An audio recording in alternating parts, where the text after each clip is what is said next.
తల్లి ముందా పిల్ల ముందా, కోడి ముందా గుడ్డు ముందా? ఈ యొక్క ప్రశ్నకు వాక్యంలో ఏమి జవాబు సెలవిస్తుంది? వాక్యం ఏం చెప్తుంది అంటే, ఆదికాండం 1వ అధ్యాయంలో దేవుడు ఆదామును అవ్వను చేసినప్పుడు తల్లి గర్భంలో నుంచి వారిని రూపించలే. దేవుడు తన స్వరూపమున తన చొప్పున యవ్వన కాలమున ఒక పురుషుణ్ణి, యవ్వన కాల స్త్రీని దేవుడు సృజించిన.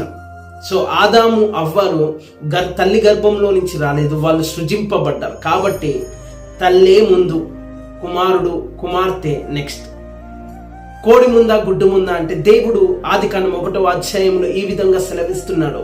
దేవుడు మాట పలుకగానే భూమిని, సమస్త జీవులను, జలరాశులను, ప్రాకు జంతువులను, భూజంతువులు, ఆకాశంలో ఎగురు పక్షులు సృజింపబడును గాక అని ఎప్పుడైతే దేవుడు పలికినాడో జంతువులన్నీ సృజింపబడ్డాయి.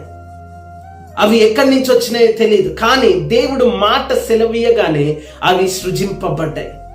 అవి సృజించిన తరువాత దేవుడు వాటి జాతుల ప్రకారం అవి జన్మనిచ్చుటకు ఆ సామర్థ్యమునిచ్చిన. చెట్టు ముందా విత్తనం ముందా అంటే, దేవుని వాక్యం సెలవిస్తుంది ఆదికాండం 1వ అధ్యాయంలో, భూమి చెట్లను మొలిపించును గాక అనగానే విత్తనములు లేకుండానే చెట్టు జన్మించినాయి, చెట్లు వృద్ధి పొందినాయి. ఆ చెట్లు వృద్ధి పొందిన తర్వాత ఆ చెట్లకు దేవుడు చెప్పినాడు, ఇప్పుడు విత్తనములు మీరు ఇచ్చి, ఆ విత్తనములు ఎక్కడైతే సృజింపబడతాయో, ఎక్కడైతే వేయబడతాయో అవి మరలా వృక్షముల వలె ఎదుగుతాయి. కాబట్టి చెట్టు ముందా విత్తనం ముందా అంటే చెట్టే ముందు, తల్లి ముందా పిల్ల ముందా అంటే తల్లే ముందు, కోడి ముందా గుడ్డు ముందా అంటే కోడే ముందు. ఎందుకంటే దేవుడు వాటిని నోటి మాట చేత సృజించినాడు.